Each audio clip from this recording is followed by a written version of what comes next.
Welcome to Democracy Now!, democracynow.org, the War and Peace Report. I'm Amy Goodman. President Biden's returned from his trip to the Middle East, where he met with Saudi Crown Prince Mohammed bin Salman Friday. The two men greeted each other with a fist bump. The meeting comes 3 years after Biden vowed as a presidential candidate to make Saudi Arabia a pariah for the state-sponsored killing of the Washington Post columnist Jamal Khashoggi in Istanbul. The publisher of the Washington Post, Fred Ryan, criticized Biden, saying, quote, "The fist bump between President Biden and Mohammed bin Salman was worse than a handshake. It was shameful. It projected a level of intimacy and comfort that delivers to MBS the unwarranted redemption he's been desperately seeking," unquote. During a news conference after their meeting, Biden said he'd confronted bin Salman over Khashoggi's murder. With respect to the murder of Khashoggi, I raised it at the top of the meeting, making it clear what I thought of it at the time and what I think of it now. And it was exactly, I was straightforward and direct in discussing it. I made my view crystal clear. A top Saudi official later appeared to contradict Biden, saying he never heard the president telling the crown prince he was responsible for Khashoggi's murder. During Biden's visit, the Saudis agreed to increase oil production and to open Saudi airspace to Israeli commercial flights. The U.S. agreed to remove troops from Tehran, a strategically located island in the Red Sea, in a move that will help pave the way for Saudi Arabia to take control of the island.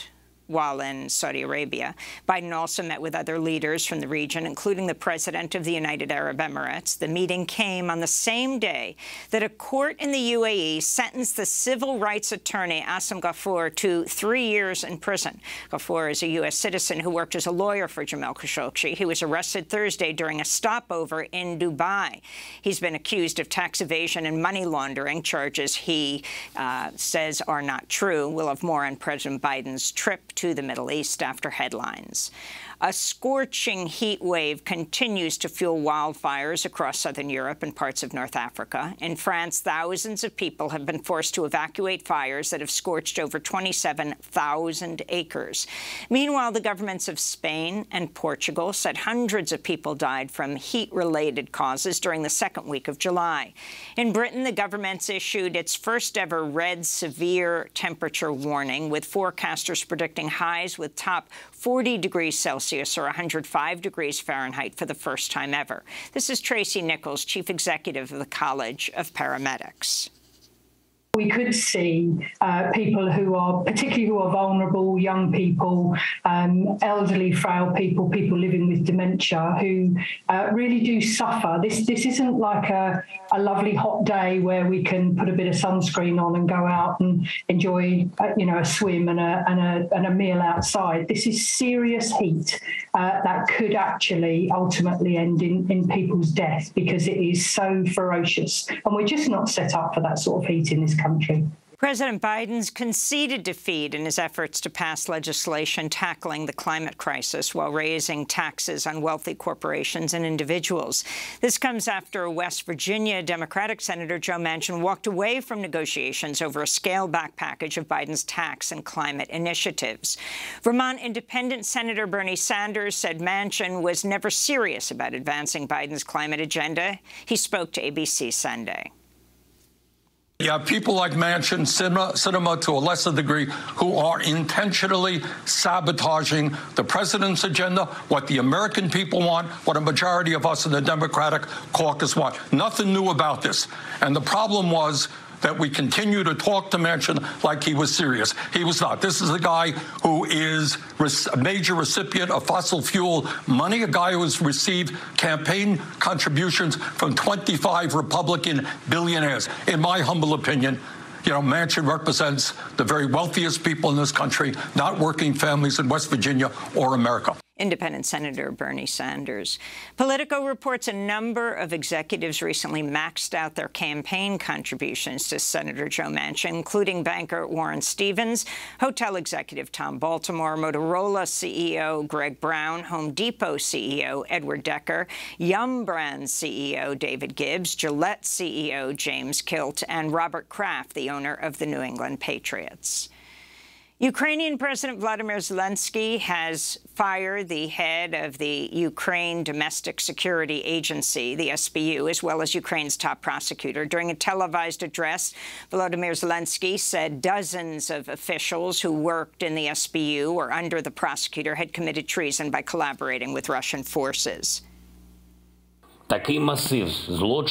Such an array of crimes against the foundations of the national security of the state and the connections detected between employees of the security forces of Ukraine and the special services of Russia pose very serious questions to the relevant leaders.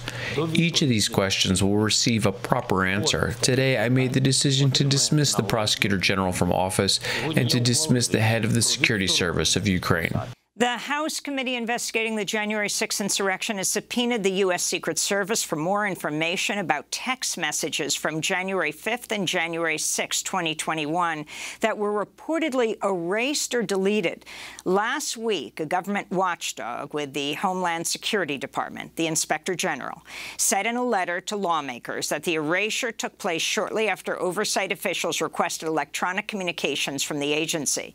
Meanwhile, the New York Times has revealed details about how a little-known right-wing attorney named William Olson urged Trump to effectively declare martial law in December of 2020 as part of a sweeping attempt to overturn the election.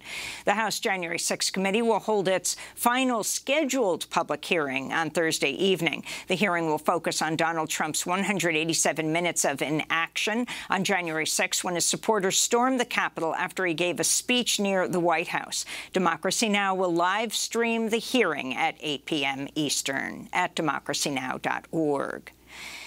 In related news, jury selection is expected to begin today in the trial of former Trump advisor Steve Bannon for criminal contempt of Congress. Nearly 400. That's the number of law enforcement officials who rushed to rob elementary school in Uvalde, Texas on May 24th after they got word of a mass shooting. A new report from the Texas state legislature cited systemic failures and egregiously poor decision-making by the officers who took more than an hour to engage the gunman who killed 19 fourth graders and their 2 teachers. Investigators determined, quote, law enforcement responders failed to adhere to their active shooter training. They failed to prioritize saving innocent lives over their own safety, unquote. Texas State Representative Dustin Burrows chairs the Texas House Committee on the Robb Elementary shooting. If there's only one thing that I can tell you is there were multiple systemic failures. I would invite everybody to read the entire report. You cannot cherry pick one sentence and use it to say everything without reading it all together and with context. But if we need a simple phrase to describe what the report says, again, I would tell you multiple systemic failures. In Greenwood, Indiana, a gunman opened fire inside a shopping mall food court Sunday evening, killing 3 people, injuring 2 others, before he was shot dead by an armed bystander. The Indianapolis Star reports the shooter had a rifle and several magazines of ammunition. In Charlotte, North Carolina, comedian Craig Robinson canceled an appearance at a comedy club Saturday night after a man brandishing a gun threatened audience members and fired at least 1 shot, forcing a panicked evacuation. In news from Washington, D.C., the House has passed 2 new bills to protect abortion access, but both bills are expected to fail in the Senate. California Congressmember Judy Chu sponsored the Women's Health Protection Act, which would codify abortion rights protections into federal law. Make no mistake, if Republicans had their way, this would be a country of forced birth. That's why we need to pass the Women's Health Protection Act, because every person, no matter what the circumstances, no matter how they become pregnant, deserves dignity, safety, and care in seeking an abortion. The other House bill, the Ensuring Access to Abortion Act, protects the rights of people to cross state lines for medical care. In related news, President Biden's dropped plans to nominate an anti-abortion Republican lawyer named Chad Meredith as a federal judge in Kentucky as part of a deal with Senate Minority Leader Mitch McConnell. The White House says the plan fell apart due to opposition from Kentucky's other Republican Senator Rand Paul.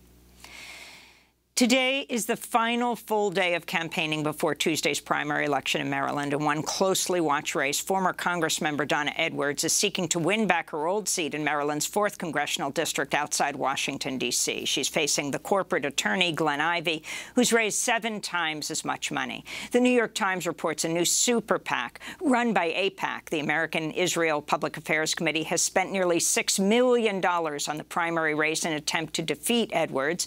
Another group with ties to AIPAC, Democratic Majority for Israel, has spent over $425,000 to back Edwards' opponent.